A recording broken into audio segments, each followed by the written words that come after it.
Have you ever opened your banking app after getting paid and wondered where it went?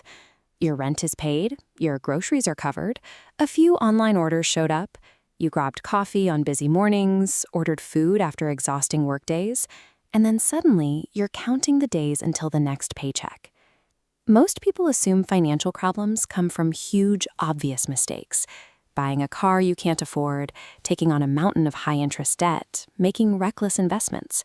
Those biz matter, of course, but the biggest financial struggles usually don't begin with dramatic decisions. They begin with tiny choices repeated hundreds of times, almost automatically. These quiet habits never feel important enough to question in the moment. They're so ordinary that they become completely invisible until years have passed. If that constant drain feels familiar, it isn't a sign you're bad with money. In many cases, it is simply a highly predictable symptom of being human. Think about the way you feel after a stressful, demanding day at work. By the time you finally get home, your mental energy is entirely spent. Your brain is physically exhausted from hours of problem-solving, managing stress, and maintaining focus. This chart shows how our mental energy depletes over a typical 12-hour day. As that line drops completely below our capacity for rational thinking by evening, our brains try to save whatever fuel is left. Instead of carefully calculating long-term outcomes, we fall back on familiar, ingrained routines. We rely on autopilot. Look at what happens right here in this trough. Cooking a healthy meal feels physically impossible. Ordering food on an app takes 30 seconds. When you make that choice, your brain isn't processing it as a financial transaction. It processes it as an immediate, necessary shortcut to relief. Now watch as we expand this timeline over a full year. If you repeat that instinct for convenience 3 or 4 times every week, those tiny moments stack up. Over months, they compound into hundreds or even thousands of dollars. The money disappears, yet you weren't trying to be irresponsible.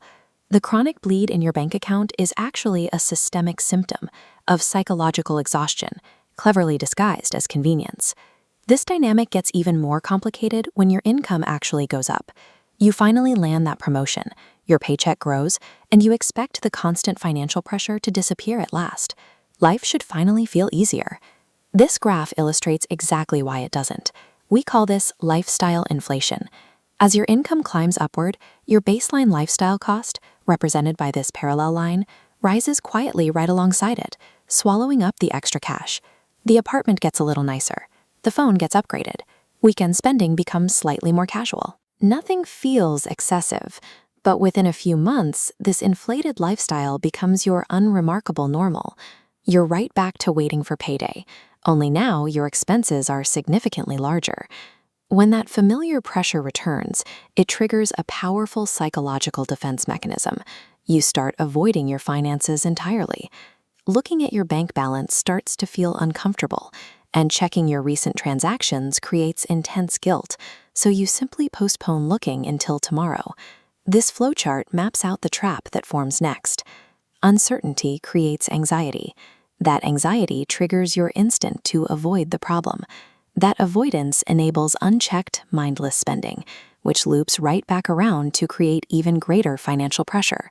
Ignoring the math always feels better in the immediate moment, yet that very instinct to look away from emotional discomfort is precisely what locks you into a permanent, escalating cycle of stress.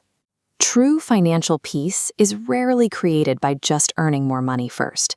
You can't simply out-earn bad habits. Instead, peace is created by making your money entirely visible. Knowing exactly where every dollar goes isn't about achieving mathematical perfection or punishing yourself for past purchases. It simply means paying attention often enough that you disarm the emotional reactions that fuel the avoidance loop. Look at this diagram showing how we can intercept those impulses. By inserting a 24-hour gap between an impulse trigger and the actual purchase action, we give the brain time to settle. Notice how the emotional intensity spikes at the trigger, but flattens out entirely during the gap, giving your rational brain time to catch up and override the feeling. During that pause, ask yourself one simple question. Am I solving a real problem, or am I just trying to feel better for the next 10 minutes? Sometimes the answer is yes, and that's okay. The goal is intentional awareness, not restriction.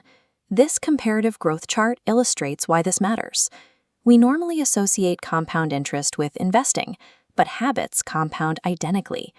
You can see a flat line here representing sporadic, intense attempts to save large amounts of money, racing against a slow-starting curve of consistent micro-habits. Over time, watch as the micro-habits line curves exponentially upward. Saving a few dollars consistently by utilizing that 24-hour pause might not feel exciting this week, but in the long run, small daily decisions mathematically overwhelm any short-lived burst of intense financial restriction. If you're living paycheck to paycheck today, do not assume that's your permanent identity. It is simply your current pattern, and patterns can change. The very same invisible habits that quietly kept you stuck can be reprogrammed to quietly set you free.